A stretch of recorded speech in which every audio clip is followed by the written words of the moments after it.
오늘 하나님께서 우리에게 주시는 말씀은 에베소서 4장 25절에서 32절까지입니다. 25절에서 32절까지 제가 봉독해 드리도록 하겠습니다.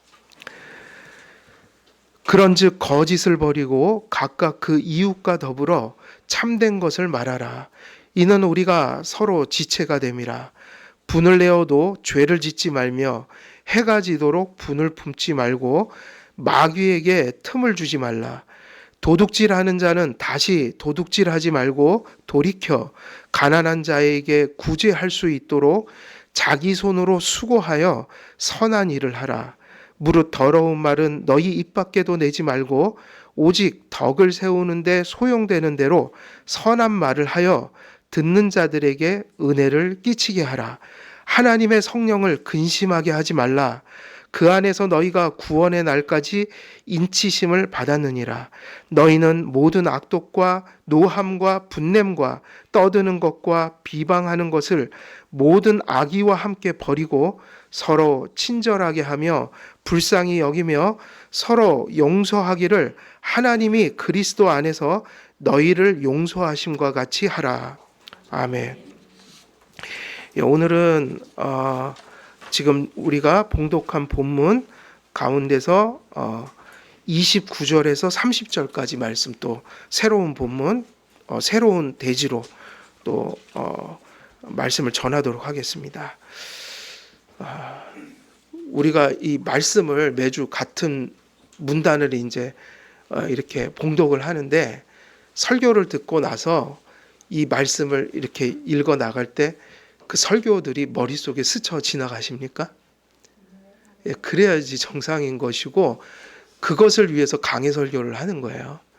그래서 이게 여기서 끝나는 게 아니라 여러분들이 개인적으로 이 성경을 어느 시점인가 또 읽을 때 그 내용들이 이렇게 마치 연기가 피어오르듯이 가슴속에서 이렇게 피어올라야 된다, 의미들이. 그것이 중요하다. 우리가 이제 이 본문 속에서도 몇 주제를 지금 지나왔는데 이제 또 새로운 주제로 들어갑니다. 근데 새로운 주제도 역시 지금 큰 맥락에 같은 주제가 흘러가고 있는 거예요. 어떤 주제, 큰 주제를 다루고 있는 거죠. 새 사람이 되었으니 새 사람에 걸맞는 생활 방식을 취하라. 새로운 존재니까 새로운 질서 속에 새로운 삶의 방식으로 살아가는 게 마땅하다. 그런데 그것이 당연히 이제 은혜를 받은 자들에게 나타나지만, 하나님은 무엇을 통해서 이것을 성취하시기 때문에 중요합니까? 말씀을 통해서. 오토매틱하게 되는 게 아니라 하나님이 그런 은혜의 수단을 통해서 하나님이 그렇게 살도록 하신다는 얘기예요. 그러니까 우리의 힘으로 사는 게 아닌데 은혜의 수단을 거쳐서 그렇게 살게 하시니까 하나님 말씀이 중요하다. 기도도 중요하다. 예배하고 성도들이 하나님의 말씀 안에서 교제하는 것이 참 중요하다. 이 모든 것은 다 은혜의 수단을 얘기하는 거죠. 그래서 이 하나님의 은혜가 우리에게 이끄는 삶이 이런 것 저런 것을 얘기를 했는데, 오늘은 이제 새로운 주제로 들어갑니다.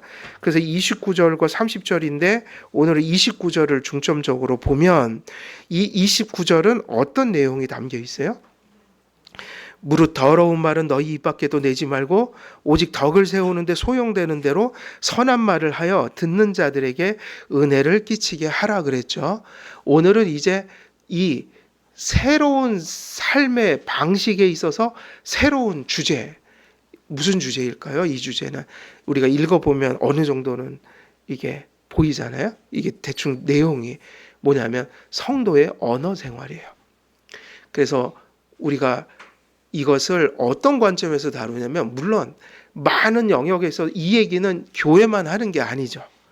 우리가 도덕 교과서나 저 밖에서나 혹은 처세술을 봐도 요즘에 책 같은 거 나오면 처세술이 되게 많이 나오고 있어요. 처세술 나누에 가면 책들이 빼곡하게 들어서 있어요. 처세술에 관련된 책들이 교보문고 같은 데 가면 따로 서가가 있을 정도로, 그냥 거기 보면 뭐 논어, 맹자, 공자, 또 무슨 니체, 쇼펜하우어 이런 사람들이 하는데 거기 보면 뭐 동양이나 서양이나 비슷비슷한 맥락들이 흘러가요. 그러니까 삶의 지혜가 거기 들어있는 거죠. 그건 윤리고 도덕이죠. 지혜죠. 근데 그건 구원의 지혜가 아니에요. 그래서 그런 책들 보면 그런 얘기 많이 나와요. 무슨 얘기 나와요? 서로 대부분이 말에 관련된 거예요. 관계할 때 이런 말을 이런 의도로 하는 게 좋다. 이런 말은 조심해라. 근데 되게 많은 영역들이 실제로 언어 생활이더라고요. 처세술에 보면 되게 많은 조언들이 말에 관련된 것들이에요. 그러니까 이런저런 거 윤리적인 거 처세술에 관련된 거 있긴 하지만 우리는 지금 여기서 그거 얘기하는 게 아니라 우리는 무슨 얘기를 하는 거죠? 이것은 처세술에 관련된 것도 아니에요. 단지 도덕이 아니에요. 성경에서 얘기하는 거듭난 자들에게 나타나야 할 언어적 생활의 본질과 변화, 방식. 그러니까 이것은 더 성경적인 것이어야 돼요. 밖에서 처세술이 아니라. 그러니까 그런 얘기는 많이 못할 것 같아요. 뭐 우리가 많이 뭐 그런 얘기도 많이 하잖아요. 뭐 개구리 한 마리가 장난으로 던진 돌 하나에 맞아 죽는다. 그러면 말 조심하자. 그건 세상 사람들도 다 아는 거라고요. 우리는 그런 것들을 좀 넘어서서 이 시간에 그것까지 다 얘기하려면 한두 곳도 없으니까 여기서 얘기하는 것은 크리스찬 윤리, 기독교 윤리다. 그것을 더 붙들어야 돼요. 그리고 나머지 것도 뭐 중요하긴 해요. 그래서 사도는 28절에서 성도의 거룩한 경제관과 거룩한 노동관, 손의 사용을 교훈한 후에, 그래서 28절에서는 어떤 교훈을 줬습니까? 그 노동을 통해서 얻은 경제, 그것을 어떻게 선용하고 살 것이냐, 뭐 그런 얘기들을 했는데 이런 것들이 이제 비유적으로 그렇게 주석가들은 얘기해요. 우리들의 손 열심히 손으로 일하고 그 손에 대한 비유. 그다음 29절에서는 성도의 거룩한 뭘까요? 언어. 그 언어는 보통 비유로 뭐를 표현해요? 혀. 그래서 야고보 되게 이 언어와 관련된 중요한 교훈들이 민수기하고 야고보서에 아주 되게 아주 중대한 그 말씀들이 야고보서하고 민수기에 나와요. 그 야고보서하고 민수기는 되게 주목해 볼 만한 구절이고, 그래서 언어, 곧 혀와 입의 사용을 교훈한다. 그래서 이제 우리 신체를 가지고 비유를 하잖아요. 노동관 뭐 이런 거는 손. 그리고 이 29절은 어디에 대한 비유예요? 우리의 혀와 입. 혀가 어느 정도 길이가 될 것 같아요? 혀가 길이가 어느 정도 될까요? 혀처럼 짧은 게 없잖아요. 그 새치혀라고 그러잖아요. 옛날에 여인천하. 저는 재밌게 봐갖고 아직도 기억해요. 강수현이 나왔는데 여인천하 그러면 거기서 맨날 나오는 게 새치혀 그러더라고요. 되게 짧은데 우리 신체에 비하면 긴 게 되게 많죠. 팔도 길고. 근데 우리의 이 모든 신체 기관에서 성경은 어디에 영향력이 가장 크다고 그랬냐면 혀. 선지자들이 무엇을 가지고 사람들을 구원했나요? 선지자들이 혀로요. 복음을 입으로 전했잖아요. 그러나 성경에는 또 가장 많은 악들이 어디를 통해 표명되냐면 혀를 통해 표명된다. 그 형제를 하나님을 찬송했던 혀로 또 동시에 뭐를 해요? 형제를 저주한다. 근데 실제로 우리 삶 속에는 이게 있단 말이에요. 은혜를 얘기하기도 하고 저는 설교하기도 하지만 어쩔 때 말로 실수를 하기도 해요. 끊임없이. 그리고 하루를 살면서 끊임없이 하는 실수가 뭐냐면 말 실수예요. 사실은 행동으로 옮기는 건 많지는 않아요. 감히 행동으로 못 옮기니까요. 근데 우리가 말로는 되게 선한 것도 많이 하지만 항상 이 말이라는 거에 영향력이 너무 커서 이게 되게 사실은 중요하면서 되게 또 위험한 것이 이런 언어 생활이기도 하다. 바울 사도는 세 사람이 나타날 세 사람의 생활 방식으로서 언어 생활이 어떠해야 하는지 교훈할 때 어떻게 이걸 설명하죠? 지금 보면 본문에 보면 부정적인 건 먼저 얘기하고 그 다음에 어디로 가요? 긍정적인 거. 부정적인 건 뭐죠? 무릇 더러운 말은 너희 입 밖에도 내지 말고 오직 그러면 여기까지가 부정적인 거예요. 뭐를 하지 말라? 더러운 것을 얘기하지 말라. 그러면 뒤에는 또 무슨 어떤 것으로 또 교훈하는 거예요? 긍정적인 것으로. 긍정적인 면은 어떻게 하죠? 덕을 세우는 말을 많이 해라. 그래서 듣는 자들에게 뭐를 끼치라? 은혜를요. 그래서 사실은 이게 어려운 거예요. 어려운 거죠. 항상 우리는 놀랍게도 말은 우리의 것인데 하고 나서 후회할 때가 많단 말이에요. 놀랍게도. 그래서 이 말이라는 것은 항상 말을 하기 전에 뭐를 자꾸 해야 돼요? 생각이 언어를 지배해야 한다. 근데 보통은 우리가 왜 잘못을 저지를까요? 뭐 다 그래요. 다 저부터. 생각을 안 하고 감정에 치우쳐 생각을 하니까 감정의 지배를 그러니까 감정이 먼저 나오니까 보통 그런 거잖아요. 근데 말은 이성이 지배해야 한다. 이성, 리즌이. 이모션이 아니라 뭐가요? 리즌.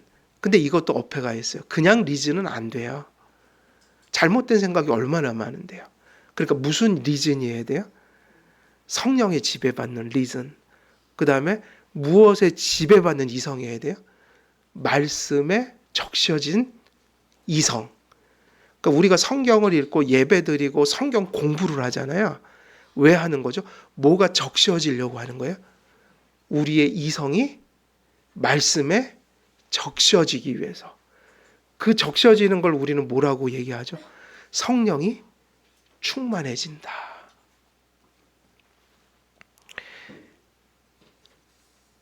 그래서 긍정적인 것은 이렇게 얘기했어요. 오직 덕을 세우는데 소용되는 대로 선한 말을 하여 듣는 자들에게 은혜를 끼치게 하라. 그러니까 이 말씀을 보면 그 한 단어들이 되게 중요해요. 한 단어들이. 그런데 그 단어들이 이 문장을 이룰 때 한쪽은 부정적인 거로 경계를 하며 그리고 긍정적인 대로 나가죠. 그러니까 우리 삶은 그래야 돼요. 항상 뭐를 하지 말라 이런 데만 머물러 있는 게 아니라 하지 않는 게 중요한 게 아니라 하는 대로 좀 나가야 된다. 그러니까 뭐를 안 했기 때문에 내가 잘했어 여기 머무르면 안 되고 하나님의 계명은 항상 어디로 가는 거예요? 뭘 안 한 게 자랑이 돼서는 안 되고 하는 대로 나가야 한다. 항상 십계명도 부정적인 게 있으면 긍정적인 것들이 담겨 있다. 사실은 부정적인 것보다는 뭐가 더 중요해요? 긍정적인 거. 이게 아주 뭐라 그럴까? 이런 것들이 되게 발전적인 거잖아요. 단지 뭐를 안 하는데 머물러 있는 게 아니라 무엇을 하는 대로 나가야 되는 거예요. 하나님의 은혜는 항상 그래요. 그래서 우리가 거듭나 그리스도의 몸의 한 지체가 된 성도들은 부정적으로는 더러운 말을 해서는 안 되며 긍정적으로는 교회가 세워지고 하나 되는데 유용한 말, 덕을 세우는 말을 해야 한다고 할 때 긍정적인 것에 있어서 덕을 세우는 건 뒤에 나오겠지만 여기서 지금 무슨 단어가 되게 중요하면 덕을 세우는데 소용되는 대로 이 얘기가 이게 지금 벌써 무슨 얘기를 하고 있냐면 에베소서 하면 항상 뭐가 떠올라야 될까요? 큰 맥락이 흘러가고 있잖아요. 지금까지 오랜 시간 에베소서를 보면 우리는 이제 그런 것을 눈치채야 돼요. 에베소서에서는 뭐를 그렇게 강조하고 있는 거예요? 교회예요. 몸. 지금 여기서도 덕을 세운다는 건 이 덕을 세운다는 거를 주석을 보면 덕을 세운다고 할 때 이게 아마 이제 집을 짓다라는 단어거든요. 집을 짓다라는 단어. 정확하게는 그죠? 오이코도메. 그래서 이 단어가 뭐냐면 집을 짓는다는 의미예요. 단순한 의미예요. 근데 우리는 이게 덕을 세운다고 번역을 하다 보니까 덕이 뭐예요? 우리는 사람이 이렇게 인품을 기르고 무슨 도덕을 기르고 윤리를 기르고 이런 덕을 생각하잖아요. 근데 영어로 이 덕을 세운다는 얘기는 그런 거하고 거의 상관이 없어요. 물론 이 단어 헬라어 단어는 뭘 세운다고 하니까 교회를 세우는 거, 사람이 반듯하게 인격이 세워지는 거 다 포함하죠. 그러나 에베소서에서 쓰여지는 이 단어는 사실은 영어로 번역하면 그냥 빌딩업이에요. 인격을 세운다는 게 아니라 빌드업. 그러니까 빌드업이 뭐 하는 거예요? 그냥 세우는 거죠. 근데 그거를 그 단어를 쓸 때 인격을 세우기도 하고 사람을 세우기도 하고 직분자를 세우기도 하고, 근데 궁극적으로 큰 맥락으로 보면 뭘 세우는데 다 들어가 있는 거예요. 그죠? 성경에서는 결국 왜 성도들을 세우죠? 왜 그렇게 성경 공부를 해갖고 누군가를 자꾸 세우는 거죠? 왜 우리가 세워져 가야 되죠? 왜 우리가 서로를 세워 가야 되죠? 라고 하면 교회를 세우려고요. 그게 끝이에요. 궁극적인 답이에요. 그러니까 빌드업 할 때, 덕을 세운다고 할 때 언제나 에베소서에서 뭐를 가리키냐면 교회를 세우는 겁니다. 그래서 개인 경건하고 우리가 교회 경건이 분리될 수가 없는 거죠. 그래서 여기서도 지금 언어 생활은 사실 무엇에 결정적인 역할을 하기 때문에 중요한 거예요. 우리들의 언어적 소통이라는 것이 어떻게 흘러갈 거냐에 따라서 교회가 세워지는 거에 반대가 뭐예요? 허물어지는 거죠. 근데 허물어진다는 게 뭐냐면 교회는 결국 관계가 흩어진다는 얘기죠. 교회가 허물어진 건 다른 의미가 아니죠. 그러니까 두 개로 허물어지는데 진리가 허물어지고 두 가지. 이 두 가지예요, 항상. 뭐가 허무냐면 다른 게 허무는 게 아니에요. 다른 건 다 힘들어도 극복할 수 있어요. 이해되세요? 교회가 다른 건 다 연약해도 이거는 극복할 수 있는 것들이에요. 근데 교회가 두 가지가 허물어지면 끝장이 나는 겁니다. 뭐죠? 진리가 허술해지면. 교회는 무슨 터 위에 세워졌죠? 사도들과 선지자들의 터 위에. 그건 뭐냐면 정경, 하나님의 말씀, 성경. 그러니까 교회에서 성경이 중심에 서지 않으면, 하나님의 말씀의 중심이 서지 않으면 우리들이 무슨 열심을 내든 그게 하나님의 말씀의 중심이 된 것이 아니라면, 그래서 교회가 점점 진리가 허술해지고 성도들이 진리를 멀리하고 진리 아는 것을 게을리하고 이런 것들이 자꾸만 심화돼 가면 뭐가 흔들린다는 걸까요? 진리가. 이렇게 될 때 교회는 허물어집니다. 그리고 두 번째, 진리만큼 중요한 게 있어요. 진리는 왜 하나님이 주셨죠? 진리 안에서 서로를 어떻게 하라고요? 사랑하라고요. 거꾸로 말씀하시면 잘못된 교리예요. 사랑으로 진리를 세울 수는 없어요. 교회는 사랑이 그렇게 가야 돼요. 사랑으로 진리가 세워질 수는 없어요. 사실은 우리의 사랑은 어디서 나온 사랑이어야 돼요? 진리요. 그렇지 않으면 그 사랑은 인간적인 사랑인 거예요. 세상에서 말하는, 다시 말하면 성도들의 커뮤니언이 아니라, 교제가 아니라, 성도의 교통이 아니라 그건 그냥 인간적인 친분인 거예요. 다시 말하면 친목. 우리는 친목이 아니라 뭐로 가야 됩니까? 친교. 우리가 보통 성찬을 뭐라고 부르죠? 커뮤니언. 그거의 커뮤니언이에요, 성찬이. 하나님과 교제, 그리스도의 살과 피를 그 한 몸을 같이 먹고 마시면서 한 몸이 될 때 성도들의 커뮤니언. 성찬은 커뮤니언이에요. 하나님과의 커뮤니언, 성도들과의 커뮤니언, 성도의 교제. 그래서 우리는 무엇을 근거로 사랑해야 되는 거예요? 진리. 그럼 그게 무슨 얘기냐면, 구체적으로 얘기하면 다른 어떤 이유가 아니라 우리가 같은 신앙의 고백을 하는 한 교회의 성도로서 우리가 연합됐기 때문에 같은 성령, 같은 하나님, 같은 주님, 다시 말하면 같은 신앙 고백을 고백함으로 우리가 서로를 뭐 해야 되는 거죠? 서로 사랑하는 거다. 그러니까 어디서 나온 사랑이에요? 진리 안에서 하는 사랑이에요. 그러니까 진리가 무너지면 그 교회 안에는 기독교적 사랑이 머물 수가 없으니까 사랑이 식어지고 허물어지면 그 교회는 어떻게 되는 거예요? 결론이 그거예요. 진리가 허물어져서 서로 사랑할 수 없게 되면 어떻게 되는 거죠? 흩어지는 거죠. 교회는 그래서 흩어지는 거예요. 교회가 여러 가지 이유로 모이는데 그 모이는 이유가 성경적이지 않은 교회도 많아요. 그러나 교회는 언제나 이것으로 모여야 돼요. 먼저 진리예요.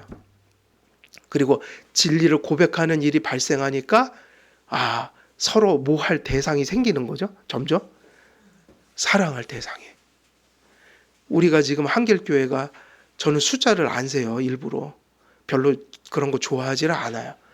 대충 가다가 어쩔 때 총회에서 보고하라고 그러고 시긴 하는데 우리가 이제 한 40 몇 명 됐더라고요. 거의 50여 명 되거나 흩어져 있는 분들도 계시니까 우리 어르신들 못 오시는 분들도 계시고 그럼 뭐 한 40여 명? 그 정도 되는데 우리가 이곳에서 같은 신앙 고백하는 분들이 몇 명 정도 되시는 거예요? 40여 명 되는 거예요. 이게 많지 않은 숫자긴 한데 또 적은 숫자도 아니에요. 여러분 40명을 사랑하는 게 쉬워요. 저거. 여러분들은 그 생각이 있어야 돼요. 몇 명을 사랑하셔야 돼요. 지금 우리 교회 정원이 50명이면 몇 명을 사랑하셔야 됩니까? 2-3명이면 안 됩니다. 한 30명 되면 안 되죠. 우리는 진리를 함께 고백하는 이유로 여기 와 있기 때문에 우리 정원이 50명이면 몇 명을 사랑해야 돼요? 그게 정상적인 교회 모습이에요. 그게 성경이 얘기하는 사랑이에요. 그 사랑이 아니라면 그걸 기독교적 사랑이라고 얘기하면 안 됩니다. 그래서 교회는 다른 거 지킬 필요가 없고 그것만 지키면 나머지는 그것 때문에 되는 겁니다. 그게 뭐 교회의 현실적인 것이든 영적인 것이든 교회는 다 보이는 거 보이지 않는 거로 이렇게 가는 거잖아요. 근데 그 나머지 필요한 게 얼마나 많겠어요. 그죠? 근데 그 필요들은 무엇이 세워져서 가능해지는 거예요? 본질이요. 근데 그 본질이 없으면 나머지 게 아무 의미가 없어지는 것이다. 그러니까 교회는 결국 무엇을 지키면 세워지는 겁니까? 진리 안에서, 진리 때문에 서로가 서로를 사랑하고 가는 것이 존재하면, 근데 물론 완전할 수가 없지요. 불완전하니까 서로 그 불완전함을 어떻게 해야 돼요? 용서하면서. 그죠? 그래갖고 완전한 사랑을 구하는 분들이 또 계셔요, 보면. 이 기독교 안에는. 근데 그런 게 있을 수 있어요, 없어요? 없다고요. 내가 완전할 수 없는데 누구를 완전하라고 그래요. 그래갖고 너 이만큼 해라 그렇게 얘기하면 안 돼요. 남에게는. 항상 누구에게 그걸 얘기를 해야 돼요? 완전할 수 없는 걸 먼저 깨닫고 부족하지만 용서 안에서 최선 다하자. 이게 우리의 전부라고요. 최선을 다하자. 그것도 무엇 안에서 최선을 다하자? 용서 안에서 최선을 다하자. 그럼 되는 거예요. 그럼 불완전한 사람만 모여도 그 교회는 됩니다.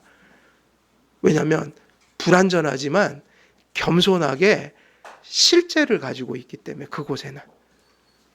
그래서 진리 안에서 사랑을 하면서 교회가 세워지는데 결국 사도 바울은 여기서 한 얘기가 오직 덕을 세우는데 소용되는 대로 선한 말을 하여 듣는 자들에게 은혜를 끼치게 하라. 이게 우리가 할 일인데 이것에 대한 부정적인 게 뭐라는 거예요?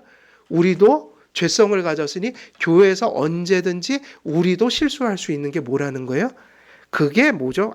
뒤에 있는 긍정적인 것의 반대가 뭐인 거예요? 무릇 더러운 말이에요. 그럼 여기서 더러운 말 하면 이제 아까 얘기했듯이 세상적으로 하면 많은 게 있죠. 욕하는 거, 비방하는 거, 누굴 질투하는 말, 혹은 누구와 이간하는 말, 뭐 이런 게 뭐 세상에 많은데 그 정도 수준에만 머물면 안 된다는 얘기예요. 그것도 힘든 거지만. 그렇지 않아요? 사람은 본능적으로 누군가의 그 부정적인 걸 자꾸 이렇게 얘기하는 게 사실은 이게 본능적인 거라고요. 여러분들도 어때요? 칭찬하는 게 더 잘 돼요? 이렇게 문제를 제기하는 게 잘 돼요? 그게 저도 잘 돼요. 그런데 그거는 어디서도 하는 얘기일까요? 그래서 맨날 뭐 세상에서 그러잖아요. 칭찬하세요. 칭찬하면 뭐 돌고래도 춤을 춥니다. 뭐 그러잖아요.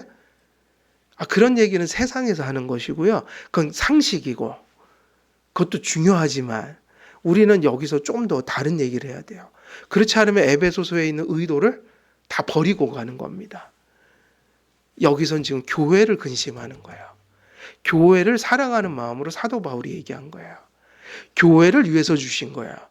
그럼 이게 무슨 얘기냐면 진리 안에서 사랑으로 세워가는 게 엄청나게 쉬워요, 어려워요? 그게 되게 중요해요. 엄청 어렵다고요.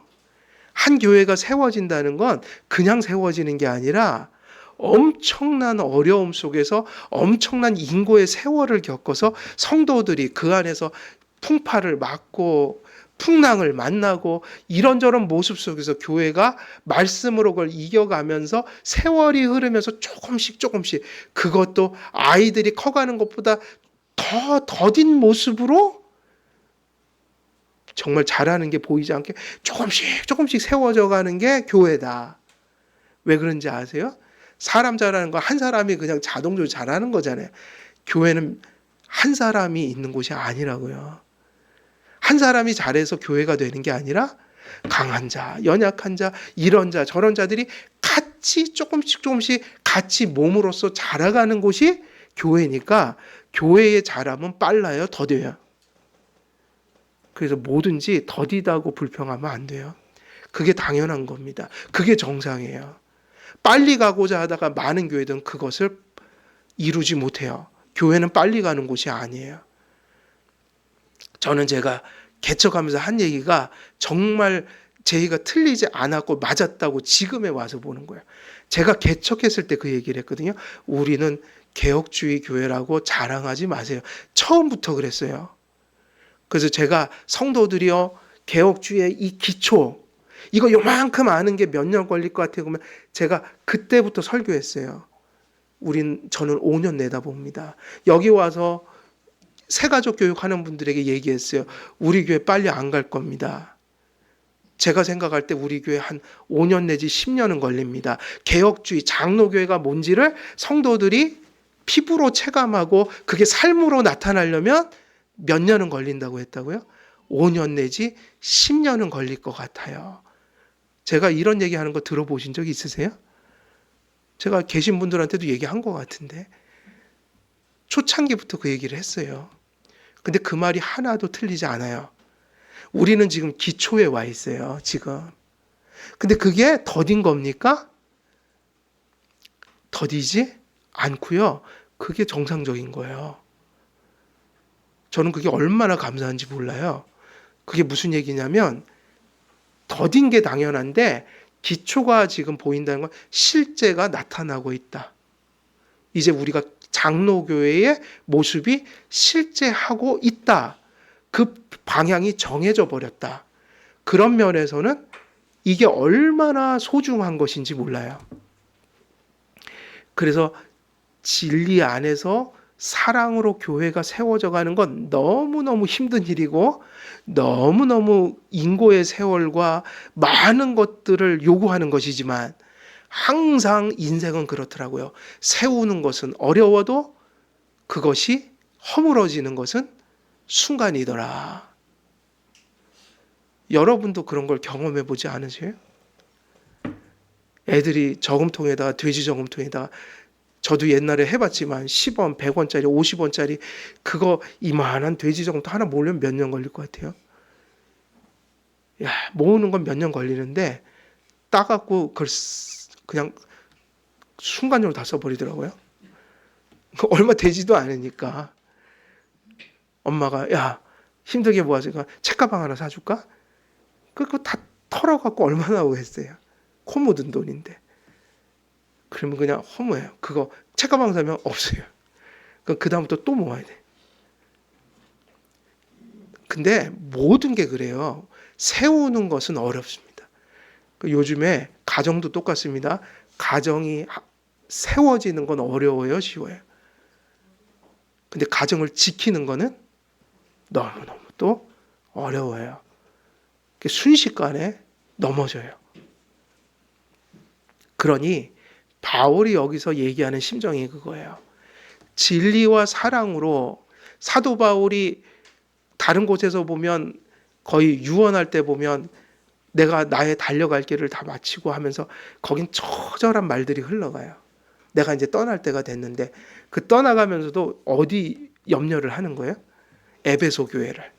사도행전에 보면 나오잖아요. 야 이제 저기 그 이리 때가 와서 너희들을 삼키려고 할 거다. 거짓 선지자들. 너희들 내가 몇 년 동안 눈물 흘리면서 전한 것을 기억하라. 기억하라. 그 유언이었어요. 그 얘기가 무슨 얘기예요? 여기서 이 본문 속에서 진리와 사랑으로 교회를 세우는 것은 어렵지만 그것을 허무는 결정적인 역할이 어디서 온다는 거예요? 언어에서 온다는 거예요. 말을 통해서 이것이 허물어지니까 여기서 뭐라고 그랬어요? 무릇 더러운 말은 너희 입 밖에도 내지 말고 모를 세우는데 소용되는 대로 덕을. 그 얘기는 뭐예요? 모를 세우는데 유익한 얘기를 하라?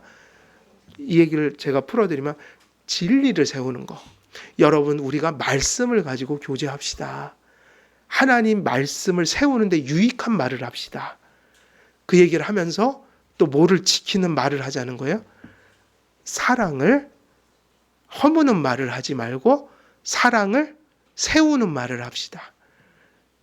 그래갖고 결론이 이 진리와 사랑이 어우러져서 이것이 끊어질 수 없게 엮여져 갖고 이걸 한마디로 얘기하면 교회를 세우는데 유익한 이야기를 합시다. 여기에 해가 되는 얘기를 하지 맙시다. 그러니까 여기에 무슨 논이 흘러가고 있는 거예요? 교회론이요. 단지 우리 뭐 누구 기분 나쁜 말 합시다. 이게 아니라 교회론적인 아주 중대한 얘기가 흘러가는데 우리의 언어가 교회를 세우기도 하고 허물기도 한다. 왜 그런가? 언어를 신학적인 입장에서 좀 볼 필요가 있어요. 이게 되게 중요합니다. 우리가 지난 시간에 노동이나 어떤 경제관도 무슨 관점을 가져야 된다고 그랬어요? 세속적이고 인문학적 관점만이 아니라 신학적 관점을 가져야 된단 말이에요. 그런데 언어도 똑같죠. 우리 말이라는 것도 무슨 관점을 가져야 돼요? 교리적이고 신학적 관점을. 왜냐? 교회 예배는 일주일에 한 번밖에 안 드리고 그것도 주일날도 다 통틀어봤자 몇 시간이에요, 사실은. 여러분 일주일에 몇 시간이 주어지죠? 일주일은 몇 시간입니까? 24시간씩 7 곱하면 저는 안 돼요. 몇 시간이에요? 100? 예, 역시 공학도시예요. 네, 106. 별거 다 알죠, 제가. 우리 공학도시예요. 그래도 168시간. 우리가 168시간 중에 주일날 몇 시간 예배드려요? 교리문답학교까지 다 해봤자 3시간 드립니다, 사실은. 이게 많은 거 아니에요, 사실. 다시 말하면 우리가 무슨 관점을 가져야 된다는 얘기예요? 신학적 관점을 가져야 된다. 지금 제가 무슨 얘기를 드리냐면 우리가 3시간 빼고는 나머지 168시간 중에 164시간이죠? 5시간이죠? 맞나요? 165시간. 그러면 제가 이 얘기하는 거예요. 주일은 중요하고 6일은 중요하지 않다는 게 반대로 얘기하는 거예요. 왜 이 주일의 3시간이 중요하냐면 여기서 말씀을 받아야 165시간을 무엇으로 살 수 있는 겁니까? 노동을 그냥 하면 안 됩니다. 단지 돈 버는 수단이 아니라 그 노동하는 시간이 하나님을 섬기는 시간이 돼야 돼요. 우리의 언어 생활, 우리의 그 하루 종일 그 168시간 동안 얼마나 많은 이야기를 하고 살겠냔 말이에요. 그 시간은 하나님 없는 우리만의 시간이 아니라 누구와의 시간이 되어야 돼요? 하나님과의. 그래서 신학적 관점을 가져야 한다. 그래서 그게 뭐냐면 그 에녹이라는 사람이 누구와 동행했어요? 예, 그래서요. 주일날 예배드리는 시간은 소중하고 밖에서 일하는 시간은 소중한 이 얘기가 아니라 그 시간을 위해서 하나님 주의를 주신 거다. 이해되시죠? 예, 그래서 신학적 관점을 가져야 된다. 바울은 철저히 이런 관점에서 이 언어를 얘기하고 있는 것입니다. 그래서 이 구절 속에서 개인의 경건과 함께 교회적 경건이 함께 나타나고 있습니다. 더러운 말과 선한 말은 모두 어떤 방식으로든 그 말을 듣는 자들에게 어떤 영향력을 끼치기 마련이며, 그래서 여러분 이게 중요한 얘기죠. 우리가 어떤 얘기를 하든지 그 말은 반드시 뭐를 끼쳐요? 영향력이요. 원래 말이라는 게 나를 위해서 하나님이 주신 겁니까? 소통을 하라고 주신 겁니까? 그렇기 때문에 말은요, 반드시 누군가에게 어떤 결과를 내는 거예요. 그래서 이게 무서운 겁니다. 부모가 자식에게 하는 말, 자녀가 부모에게 하는 말, 우리가 이웃들에게 하는 말, 교우들이 교우들 가운데 하는 말, 이게 반드시 이거는 예외의 여지가 없어요. 누군가에게 내가 한 말의 영향력이 그 말을 듣는 자들에게 남겨지게 되고 그 남겨진 것이 무엇인가를 만들어내는 거예요. 그래서 사도 바울은 우리가 누군가에게 영향력을 끼칠 수밖에 없으니 그것이 무엇을 끼치는 말이 되게 하라고 그랬어요? 은혜를 끼치게 하라.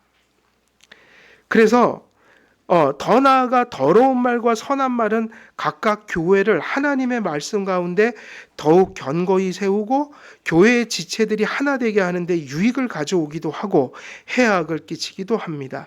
따라서 각 개인들과 교회 전체가 진리 안에 하나가 되기 위해서 성도들은 하나님께서 선하게 여기시는 덕을 세우는 말, 근데 여기서 덕을 세운다는 게 교회를 세우는데 유익한 말, 그리고 교회 전체가 진리 안에 하나가 되기 위해 성도들은 하나님께서 선하게 여기시는 그런 말을 서로 끼쳐야 한다. 그렇다면 바울은 새 사람 된 사람들의 그 새 사람의 생활 방식의 한 부분으로서 언어 생활과 대화를 왜 강조하는 것일까요? 라고 하면 이제 여기서부터는 바울이 그럼 하필이면 교회에 관련하여 왜 언어 생활을 지금 다루고 있는가? 그럼 이것이 신학적으로 중요하다, 중요하지 않다. 무엇일까요? 중요하다.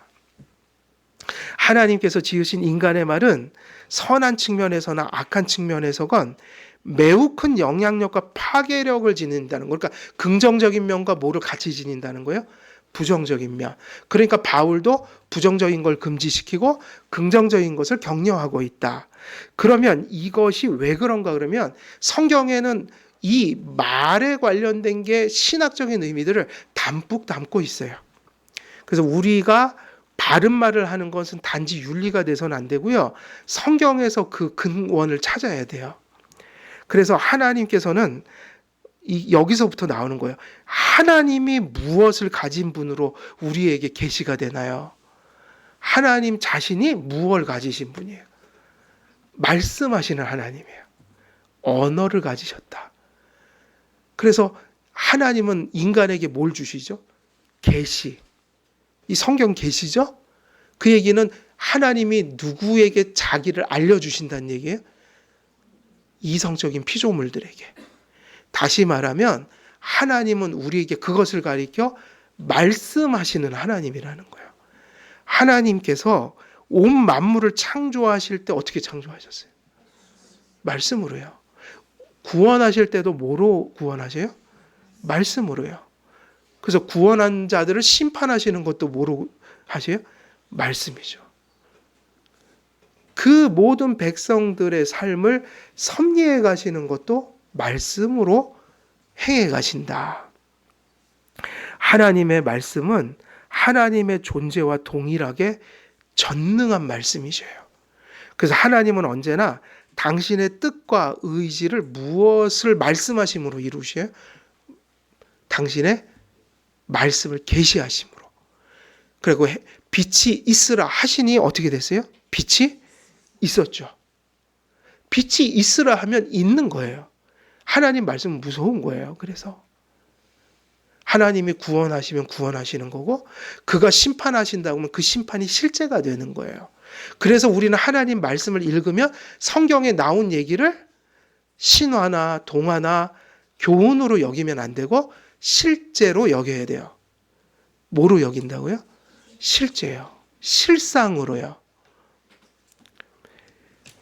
그런데 하나님께서 이게 하나님의 말씀인데 인간에게도 뭐를 주셨어요? 언어를 주셨어요. 그래서 인간이 무엇을 따라 지음받았다고 그랬을까요? 이게 포함돼요. 왜냐하면 하나님의 말씀은 전지전능, 많은 걸 담고 있긴 하나 우리는 그렇지 못하지만 누구 말씀을 되게 닮았어요? 하나님이 말씀하시는 하나님인데 우리도 말을 하는 존재로 지으셨단 말이에요. 다시 말하면 하나님과 똑같이 지으진 않은데 하나님을 뭐한 존재로 지으신 거예요? 닮은 존재로. 그래서 인간이 말이 무섭다는 거예요. 인간은 말을 왜 주셨냐면 인간과 인간관계 속에서 하나님 관계 속에서 말을 통해서 엄청난 것을 많이 하니까요. 하나님께 찬송하고 기도하고 하나님께 그의 이름을 부를 수 있도록 고백하도록 만드시고, 다시 말하면 또 인간들 사이에는 타락하기 전에는 좋은 영향력을 끼치도록 만들어서 인간의 소통이 축복이 되게 하셨어요. 그런데 타락하고 나서는 또 부정적인 것도 생겼죠. 그래서 우리가 타락하고 나서는 그 죄의 영향력이 언어 속에 나타나서 말이 어떤 걸 만들 수도 있어요. 내 인생을 망칠 수도 있고 자꾸 그런 말을 해갖고 그 인생이 그렇게 가는 거예요. 그리고 또 어쩔 때는 누구를 저주를 하기도 하고 누군가에게 무슨 말을 해갖고 그 사람이 자살을 하기도 하고, 다시 말하면 우리가 던지는 말들이 엄청나게 긍정적인 역할도 하면서 또 모두 해요. 엄청나게 부정적인 얘기도 하니까 이게 자식과 부모 간에 막 이게 또 부부 간에 막 깨지고 관계가 완전히 파괴되는 일이 뭐를 통해서 많이 일어나요? 언어 때문에. 말하는 방식 때문에. 이게 우리 안에 다 있잖아요. 잘 모르겠어요. 저도 우리 자녀들에게 연구는 하고 살거든요. 요즘에는 저도 가정이 중요하다는 걸 너무 많이 깨달아갖고 이런저런 생각 많이 하고 살긴 하는데 아직도 도대체 쟤네들을 만족시킬 만한 언어 방식이 뭘까? 나는 아직도 찾지 못해 방황하고 있습니다. 맨날 뭐 기분 좋으라고 말했는데 쟤네들은 아빠는 왜 그러냐고 그러지 막 구박받으니까 이걸 뭘 어떻게 해야 되나. 어쩔 때는 막 비참해요 이게. 그냥 비유를 맞추려고 별짓을 다 하는데 아직도 못 찾았어요. 어떻게 해야 되나 이게. 제 답이 없는 것 같기도 하고 그냥 그거는 답이 없다. 근데 중요한 게 무슨 얘기예요? 신학적으로 인간의 말은 하나님의 형상, 하나님의 말씀이 엄청난 것처럼 하나님은 인간의 언어를 통해서 복음도 전하게 하시고 그걸 고백해서 구원도 받게 하시고 그리고 말로 또 용서도 받잖아요. 회개. 그리고 사람과의 관계 속에서 이 엄청난 일들이 말을 통해서 지금 오고 가면서 뭘 만들고 있다. 다시 말하면 세상 역사는 말로부터 시작되는 거예요. 세상 역사가. 그래서 여러분 세상의 정치도 다 뭐로 해요? 말의 권세로 해요. 보니까 행하는 것보다 말이 더 앞서는 것 같아요. 그래도 그게 중요하단 말이에요. 어떤 말을 해주느냐 국회의원들이. 그거 중요하죠.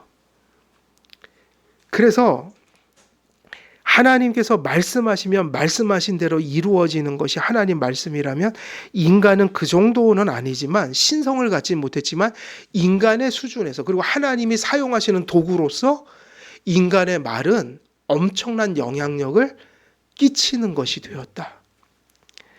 그것이 하나님이 하나님의 형상을 따라 인간에게 언어를 주셨기 때문입니다. 그러나 타락한 이후에는 어떤 영향력이 발생했기 때문에 우리가 말을 조심해야 되는 거예요. 죄의 영향력이 우리 언어 속에 언제나 함께하고 있다.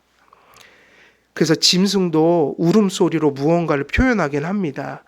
그러나 인간과 같은 인격성이 없기 때문에 그 동물들의 그 울음은 사상이나 도덕이나 신앙과 같은 그런 하나님이 주신 영혼의 세계를 표현할 수가 없는 것이죠. 인간의 언어는 어찌 보면 되게 영적이에요. 영혼에 있는 것을 표명하게 한 거예요. 그래서 우리가 구원받을 때 뭐로 고백해서 구원받는다고 그랬어요? 마음에 있는 것을 마음으로 시인하고 입으로 고백하여서. 그죠? 그래서 우리가 말하는 게 우리의 영적인 뭐일까요? 상태인 거예요. 그래서 우리는 언어 속에서 그 사람의 영적 상태를 어느 정도 볼 수가 있어요. 이거 되게 중요한 얘기예요. 그래서 개인 경건도 사실은 우리가 어디서부터 시작 마음의 은혜가 충만해야 된다. 근데 그건 반드시 어디로 나오는 거예요? 언어로. 죄도 똑같아요. 우리가 만일 성령이 충만하지 못하고 지금 어둠 속에 마음이 사로잡혀 있어 우리 말도 자꾸 어떻게 나오겠어요? 어두운 말을 하게 된다고요. 그는 이 언어는 영혼의 반영이에요. 그렇지만 가장 강렬하고 영혼 속에 보이지 않는 세계를 항상 가장 강렬하게 가장 큰 영향력으로 끼치는 게 언어라서 언어는 너무너무 심오한 거예요. 사상들이 다 어떻게 전달되죠? 여러분, 우리가 지금 개혁신앙이 지금 500년 전에 종교개혁이 일어났는데 그게 다 뭐로 지금 우리들이 배워갖고 목사들이 설교하는 거예요? 책으로 남겨졌잖아요. 문자로. 언어란 말이에요. 개혁신학이 500년 전에 있던 게 어떻게 지금 전해지냐면 책을 통해서 그걸 번역하고 읽고 공부해서 그 500년 전에 붙들던 종교개혁 사상이 지금 여기서 존재하게 된다. 말이라는 게 얼마나 무서운 겁니까? 이게 대단한 거예요. 사람의 말은 무엇보다 하나님과 인간관계에서 마음에 있는 것을 나타내고 표현하는 수단이요 통로로서 어떤 힘을 지녔습니다. 인간은 하나님께 마음에 있는 것을 언어로 고백하고 또 마음에 확신한 약속과 소원을 언어로 표현하며 하나님께 기도하기도 합니다. 사람은 언어로 하나님께 말로써 고백함으로 구원을 받습니다.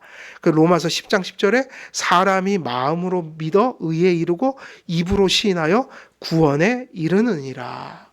그럼 이제 오늘 시간이 다 됐으니까 여기까지 좀 이제 말씀을 전하면 오늘 이 말씀을 이 말씀 속에서 오늘까지 설교에서 어디까지가 정리가 된 거예요? 지금 세 사람의 생활 방식 중에 또 다른 하나의 주제가 되게 중요한 영역을 끄집어냈는데 그게 뭐라는 거죠? 크리스찬의 언어 생활인 거죠. 크리스찬의 언어 생활인데 오늘 이제 뒤에서 설교되겠지만 이 설교의 그러니까 사도 바울의 언어 생활에 대한 교훈은 무엇을 목적으로 두고 주신 거냐면 덕을 세운다는 말 속에서 우리가 서로 연약하고 또 다양한 우리들이 모여서 진리 안에서 사랑을 붙들고 살아갈 때 그 진리 안에서 사랑함으로 하나 된 그 교회 있잖아요. 그것을 세우고 지켜가는 게 무엇을 통해서 이루어진다는 거예요? 성도들의 언어적 소통이니까 교제죠. 어떤 말을 서로가 하고 소통하고 나누느냐. 이것이 교회의 진리 안의 사랑으로 세워져 가는 것을 결정한다. 근데 이제 중요한 것은 그럼 왜 사도 바울은 언어가 그 교회를 세울 만큼 그렇게 중요한 것이라고 얘기했는가? 그러면 이제 아까 말씀드렸듯이 우리 언어는 신학적인 내용들을 살펴보면 하나님의 뭐를 닮아 있는 거예요?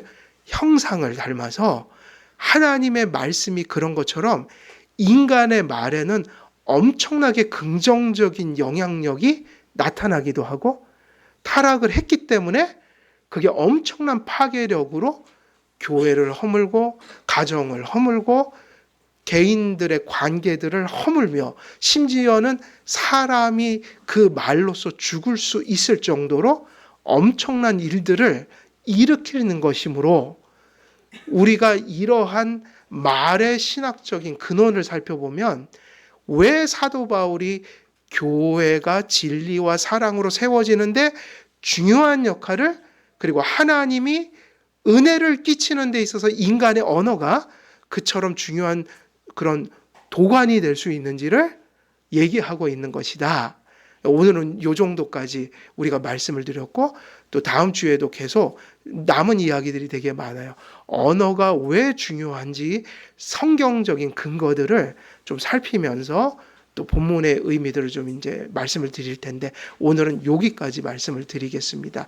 우리 한길교회 모든 성도님들도 우리의 마음과 우리의 언어 생활 속에 성령의 충만함과 지배함이 있어서 우리들이 나누는 소통과 말을 통해 우리 교회가 진리와 사랑으로 세워져 가는 일들이 견고해지기를 우리 주 예수 그리스도의 이름으로 간절히 축원드립니다. 살아계신 하나님 아버지, 오늘도 본문 말씀 속에서 또 오늘 주어진 시간 동안 성경의 의미들을 살펴보았습니다. 우리들의 언어 생활 속에 하나님 함께해 주시고 우리들의 언어가 사람을 구원하고 형제들을 일으켜 세우며 또 교회를 세우는 그런 선한 말들이 우리 안에 견고해짐으로 교회가 더 든든히 세워져가는 그런 은혜와 열매를 맺을 수 있도록 성령으로 충만케 하여 주옵소서. 감사드려오며 우리 주 예수 그리스도의 이름으로 기도드리옵나이다. 아멘.